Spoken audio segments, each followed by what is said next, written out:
Welcome, ladies and gentlemen. This is Horrorable, and we're trying something new here. This is going to be Horrible's Virgin Viewings. So you've got a virgin.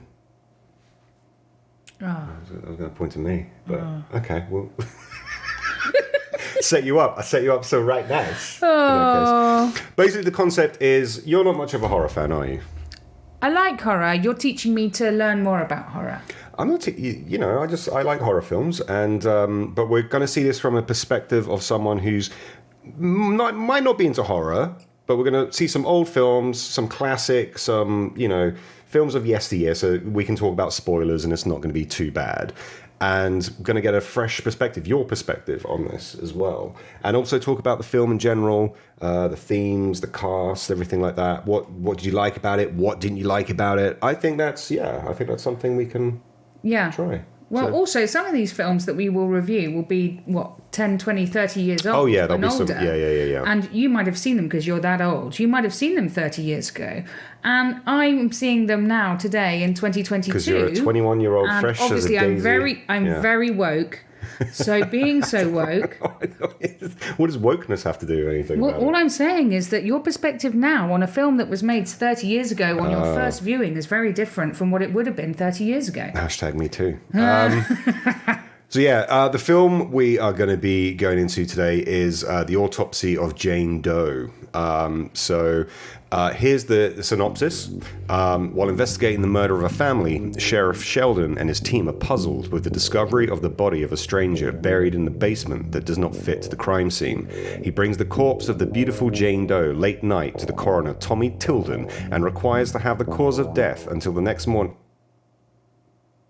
He brings the corpse of the beautiful Jane Doe late night to the coroner, Tommy Tilden, and requests to have the cause of death until the next morning to have the unanswered... But that doesn't make any sense. Where are we? He brings the corpse of the beautiful Jane Doe late night to the coroner, Tommy Tilden, and requests to have the cause of death until the next morning to have an answer to the press. That's not great. That's not good, is it? Anyway, Tommy Tilden and requests to have the cause of death established before the next day. He's been pressured by his peers to get the source of information right there. Tommy's son and assistant, Austin Tilden, is ready to go to the movie theatre with his girlfriend Emma, but he decides to stay to help his father in the autopsy. Along the stormy and tragic night, they disclose weird and creepy secrets about Jane Doe. Already you have a kind of cast here. Briancox plays the father figure, Tommy. He's been in the mortuary business for a while. It's a family-run tradition.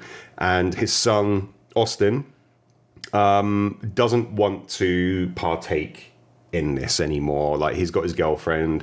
They have a scene where, like, the girlfriend's like, come on, you got to get out of here. But there's like a weird fascination, I think, that they have, like, I guess with any kind of mortuary person, you have to have like a weird fascination with this kind of stuff because you're cutting up bodies. You're seeing dead bodies every day. The movie starts with the sheriff, who's I think Stannis Baratheon, brings in, goes to a scene, and there's just like havoc. It looks like there's been a home invasion. There's a lot of dead bodies, and we find out that in the basement there is a half discovered body of a woman that's been buried, and it seems a bit weird. How were you thinking at this part? Like, what were you thinking? Well, my initial comment to you at that stage was, why is she so clean? So this woman is found half buried, so she's naked from the waist up, obviously boobies. Boobs. So, but she's absolutely pristine clean. There's not a scrap of earth on her, so that's instantly weird. No mud. There's nothing on her at all. No so mud. I said that at the time, there's something weird about that, but the rest of the house makes you think that it's just a typical home invasion gone wrong, and the Jane Doe is the anomaly. So instantly, I'm settling in for a true crime kind of caper where we just do a who's done it, and this person got mad and killed loads of people. Yeah. So then we cut to the mortuary, and it seems like the father and son have this kind of they play the music. They're like cutting up bodies. It's like normal day, every day, listening to some rock tunes and stuff like that. But they're very thorough. They're very kind of, I mean, I suppose you have to be in that kind of instance. Like they have to kind of record everything that they're doing. And they're done for the night. They've wrapped up the last body. Austin's girlfriend, Emma, comes in, played by Ophelia Lovibond. And she's never seen a dead body. The kind of curiosity gets the better of her. She wants to go down to the mortuary. She wants to kind of find out what's going on here. And there's a dead body that has like a little bell, a little tinkle bell on the toe. And Tommy basically says, like, well, back in the day, when people they didn't know if they were dead or not would tie a little bell. It's like a superstitious thing that some mortuary assistants and whatnot do, just to kind of make sure that if this person has fallen into a coma or is like paralyzed but not yet dead, if they twitch, then the bell rings, and therefore the coroner knows that they should be cutting into this person effectively. So there's a moment where there's a body that's, you don't see the face, but the face is caved in. Yeah. And they go in, Tommy goes in, Brian Cox's character goes into quite graphic detail that this person took a shot to the face, and that's why it's all caved in. So you don't really want to look under it, but your morbid curiosity wants you to look under the... Ophelia Lovibond's morbid curiosity takes over her. Yeah. She goes for the front. She goes for the front of the face to peel off this piece of thin fabric that's keeping her from seeing the most horrific. Yeah. The most horrific thing that she's ever seen in her life. And as she goes for it, there's a typical jump scare. It's like a bit of a gag sort of thing. Tommy's like ringing the bell on the toe. But funny enough, she doesn't return. She doesn't think, oh, well, haha, you scallywag, I'm still going to peel it off. She thinks, actually, fuck that, I'm going. Yeah, maybe I shouldn't have looked under it. Yeah. So they're going off to the movies that night. And at this point, we find out that Austin wants to get out of the whole mortuary business. They want to leave their own life somewhere else. And the thing of what I found about this film in particular when I first watched it, you see like films like this where you have like a father-son dynamic, and you usually find that there's like a fractured thing here, but I didn't find that in this case. No fractured relationships. No fractured relationships. He may want to get out, and he hasn't told his father yet that he wants to leave the practice. But at the same time, there's like a loving, like he comes back. Then the sheriff comes in then with janedoe, and he's like, I can't leave my dad on his own doing this. Like, he's a bit old now. I'm going to help him out. So he effectively gives up his date to help his dad, which I thought was really nice. So after he's technically left the premises to go on a date with the love of his life, with lovely Ophelia Lovibond. I know what's coming. You're asking me. He leaves the premises. No, that's not what's coming. He leaves the premises, and then just as he's leaving and the sheriff is bringing in a body that needs to be turned around the same night to be released back to the sheriff the next day. Yeah. And his dad says, don't worry, I've got it. You go off and have fun. Mm-hmm. He doesn't turn around and return out of a sense of duty. Oh. He turns around and helps his dad out of a sense of love. Yeah. He loves his dad. And that's the thing. There's a disconnect between what he tells Ophelia Lovibond and, obviously they do want to be together and they do love each other, but, he loves his dad and his dad is on his own. It's made clear at one point in the movie that he doesn't have a partner anymore. Yeah. So his sense of duty it doesn't feature for me. It's family love. It's just love. Exactly. Yeah. And it's love for your father and making sure that your father is not on his own. I think there's a little bit of both. I think there's a bit of duty and there's love as well. I disagree. You can put one into column A and column B, and you can put those columns together and get an Excel spreadsheet. This is the reason why he hasn't told his dad that he's going to leave with Ophelia Lovibond, because he doesn't want his dad to be disappointed. To feel like he's on his own. Exactly. So the body comes in, and the sheriff's there, explains the situation. Here's a body, bit of a weird thing going on, but we need the autopsy by tomorrow. I'm getting a lot of beef from the kind of locals and from my superiors. We need this autopsy done tonight. Emil Hirsch comes back and says, "Hey, Dad, I'm here for you." And they get to work. essentially. And, you know, they go through the typical... There's almost an element of this as well, like a detective story, like a kind of... This is what I'm saying. Because when the first body is introduced, they're doing this whole thing where it's an old man who has died by a fire. But it's not the smoke. The son thinks it's just smoke inhalation. That's why his lungs are... But no, he kind of fell on his head and suffered a kind of... So you're talking about a previous body. This is the setup. What I mean is this is where the kind of detective element comes into it. So you're talking about a previous body prior to the sheriff turning up, where effectively Brian Cox is teaching Emil Hirsch about how to do the trade. Yeah, like he's learning the ropes. You need to second guess. You need to second guess yourself. You think it's burning, but actually he fell and hit his head first. Yeah. So that was the cause of death, because at the end of the day, they want to tick the box of like the cause of death is this or that or whatever. So Brian Cox wants to teach his son the tricks of the trade. Yeah. And his son is keen to support his dad only. Yeah. Because he loves his dad. Yeah. And that's it. That's the setup. The sheriff's body comes in. He loves his dad, doesn't want him to be alone on a stormy night in the middle of nowhere. It becomes stormy, yeah. So when Jane Doe is brought in, that's when all stuff starts going a bit kind of haywire.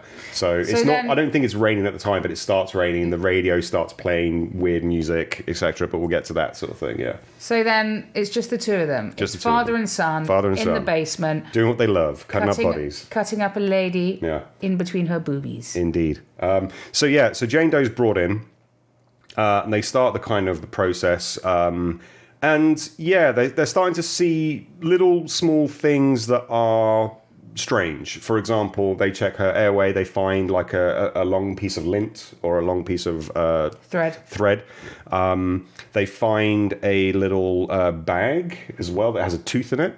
But the cloth that is enwrapped within this tooth has these kind of markings, like very pentagram style things with Roman numerals. And the rain starts, that kind of classic sort of like gothic horror of like, you know, the thunderstorm and the rain, and the radio starts playing a particular song. And as they start to continue their exploration of her body, things start getting weirder. So at this point, I think they actually cut her open, and they're starting to kind of, you know, crack the ribs. And how were you feeling at this point of the film? Like, could you see where it was going, or did you think it was going to be a zombie thing, or what were your thoughts? I definitely didn't think it was going to be a zombie thing, but the sound of the autopsy was incredible. The sound design, the sound engineering was insane. So the cracking of the ribs is so ridiculous. It really makes your whole body tense up. Yeah. And also the way that Brian Cox does it. So he's got these massive bolt cutters almost. So he's bolt cuttering these ribs, and he's cracking these ribs open, and it's just brutal. It's not just a scalpel and then we just lift the organs out. Yeah. So that's immediately that is body horror. Immediately you're like, okay, so that's that. Okay, that's fine. How do you feel about body horror in general? Like, do you watch? You're not a particular fan of body horror, but like if you have like Cronenberg, like The Fly, for example, when you see someone transforming, turning into something else. Generally, I'm okay on the first viewing. After the first viewing, if I watch a film again and I know it's coming, I tend not to watch, which seems a bit odd because you know it's coming, but I know that I've seen it before and it unsettled me, so therefore I tend to shy away from it. But the body horror was very good and the makeup was incredible. During the entire autopsy scenes. Yeah, and I have to give kudos to the actress who played Jane Doe in this, because in a lot of films where you see someone on a slab, like say like a kind of police drama type of thing, you're always going to have that scene where you go to the morgue and you see this body, and these are real people and they have to obviously hold their breath and for a certain amount. She's playing the whole film. She's not holding her breath while Brian Cox is cracking her ribs open with a bolt cutter. No, because that's like a model. That's like that's a thing. But like when the scenes where she has to convey a certain sense of, because towards the end when we find out who she is and what she is, there are certain scenes where you feel like she's giving this like mirthless grin, but she can't grin because she's obviously a dead piece of meat on the table. So I really have to like give the tip of the hat to that respect. Yeah. We're getting ahead of ourselves. Let's get back into it. So yeah, things are starting to go strange. They're picking out pieces of like these weird, almost pagan style items from this body. And things start to happen in the actual mortuary as well. Like, as I said, like the radio turns to this one specific song. The lights go off. And it then becomes like they have to turn a generator on. They go to like this office room. And that's when I think that there's like this fog that comes through as well. This like mist. There's this like sort of L junction in the mortuary room. And I said this to you like when we watched it again, like this, I've seen this film a long time ago. This was in 2016, this film was first released, and I think I saw it at the time. And I really enjoyed it because I went in eyes shut, didn't really know what it was about. And it was until about the kind of coming up to she's a witch, basically. Let's get out of the way. She's a witch. And she's been entombed. They start seeing like cuts in her actual heart and stuff like that, where she's obviously been like speared before, where she's been burnt before. Basically, what we need to say is that as a result of the autopsy, she has sustained injuries, multiple traumas, are not possible for any human body to sustain, and to have recently died and look as immaculate as she did on the outside. Because that goes back to what you were saying about being so clean and pristine. Yeah, exactly. Yeah. So she sustained all these injuries. We've established that whatever is happening with this body, it is not natural. There is something weird here. That, coupled with all of the external activities that are going on, the radio, the lights, and there's some rumbling in the background, makes for a really eerie sort of setup. Emil Hirsch hears a rumbling. Briancox tells him to go and investigate it. Emil Hirsch runs off, ends up in a sort of boiler room, and discovers that this rumbling is coming from a duct sort of vent area. Oh, yeah. And then at that point, we see something very quick dart past the camera. The old dying across the camera technique. So we don't know what that is at that stage, but then it's very quickly apparent that this darting across the camera may or may not be related to their dead cat, which is right in front of his face. So he pulls the dead cat out. Between the two of them, they lay the cat to rest, as you do, directly but before in the crematorium. Yeah, but before you get there as well, I think there's an element to this as well where so we've seen the cat before. The cat wasn't focus on that. No, but like with Brian Cox's character, they find the cat. We don't know what's actually happened to the cat. It's just been like mauled, and you think like maybe it's gone outside. It's had like some entanglements with some other creatures, but it's kind of crawled its way back, and it's there now. Brian Cox is like, they have a moment where this cat's been in the family for years, and this is like your pet cat. But he's putting the creature out of its misery, and he just like cracks his neck. And I think that's once again shows an element of the kind of how you would be as someone who basically deals with corpses all day. You're cutting things up, you know. Whereas most people, I think, would be like, I couldn't do that. I couldn't do that to Ripley, our cat. If our cat had been mauled by a fox or something, I couldn't just crack his neck and be like, wow. Wow. I get it. Wow. But the poor cat is put into the incinerator. That's it, up in toast. And then they go back to finish the job of the autopsy. Yeah. And then by this point, Emil Hirsch has already suggested several times, we need to get the fuck out of here. Yeah. And all of this sounds like a son just wanting to escape the scenario to go and spend more time with Ophelia Lovibond. And let's face it, who wouldn't? So, let's go and sit in the cinema and have fun with our girlfriend all evening, of course. So, Brian Cox is dismissing this and saying, no, this is not what we do. We're professional. We finished the job. And then I can't even remember what it was, but there was one too many things. And something tipped Brian Cox over the edge, and he said, let's get the fuck out of here. Well, there's a point where they retreat. So I think it's when they open her up. And this is the kind of thing as well. Every time they're removing an item, which is like a kind of, not a Horcrux in that respect, but it's like their previous people have obviously put in these, I don't know what you want to call them. Like clues. Not clues, but they're like obviously things to keep this witch at bay.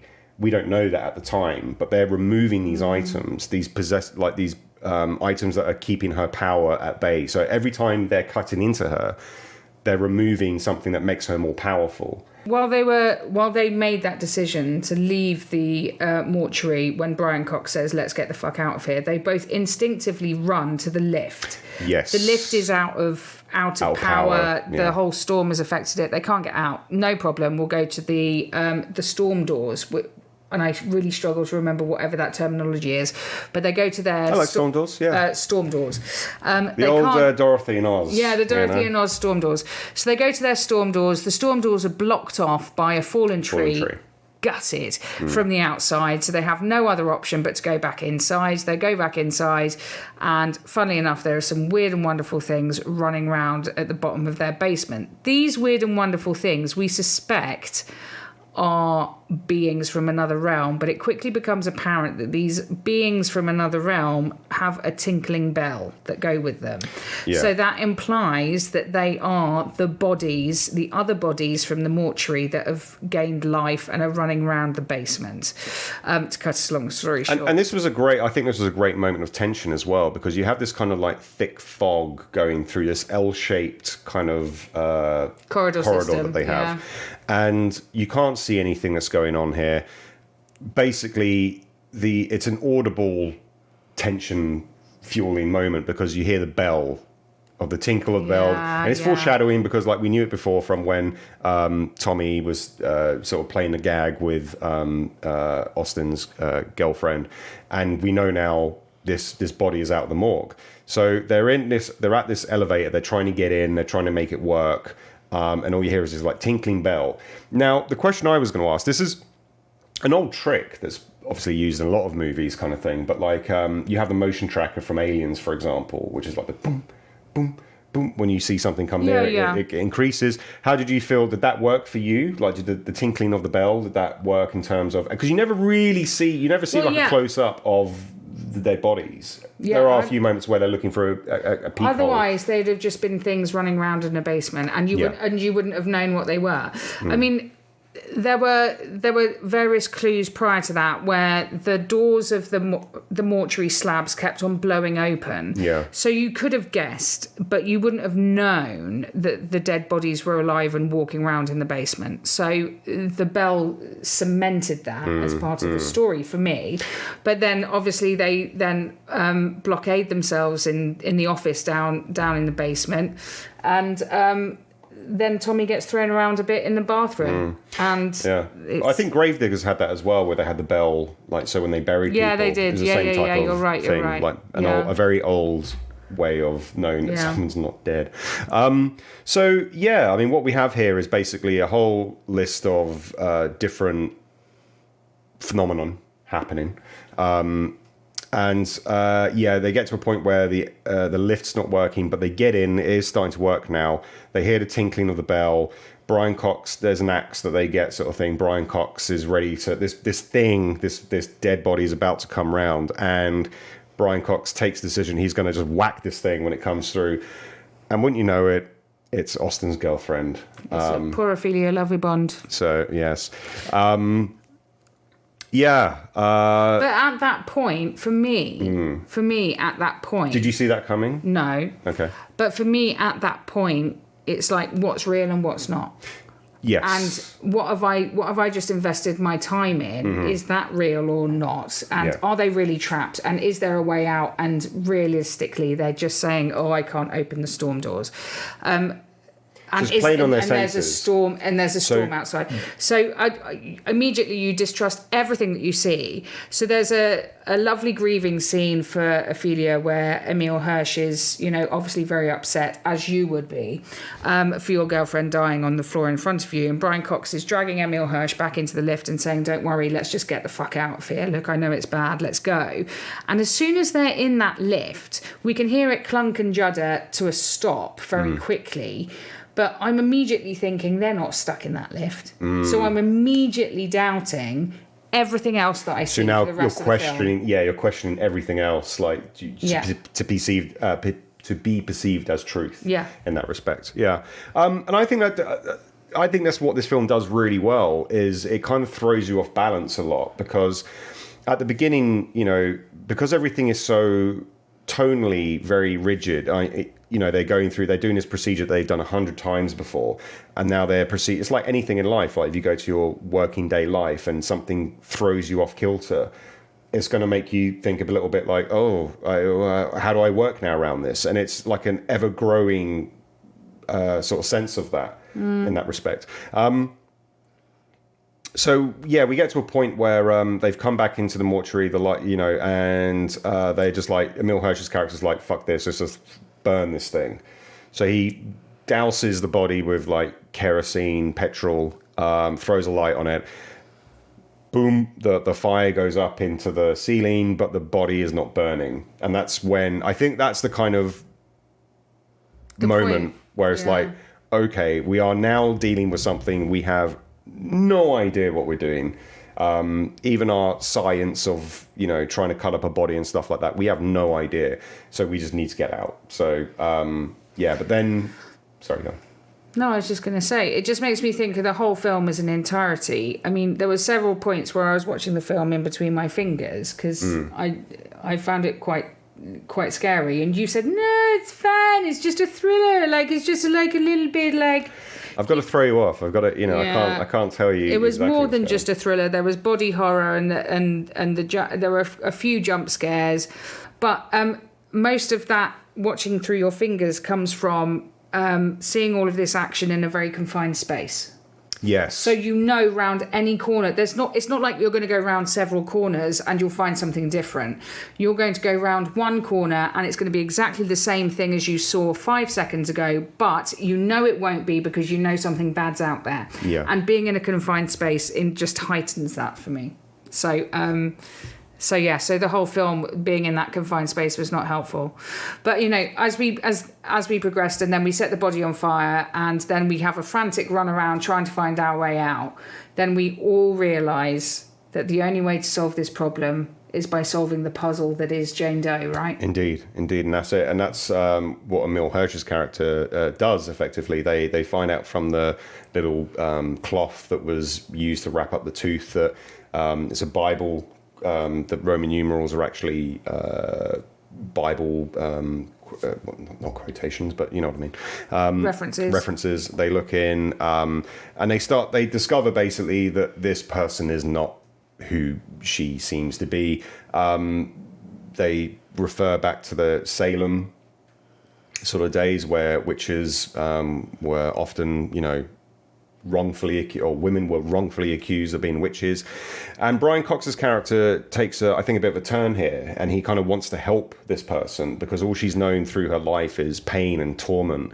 And if he can do anything to try and reverse that, he does. No, I completely disagree. No? Okay.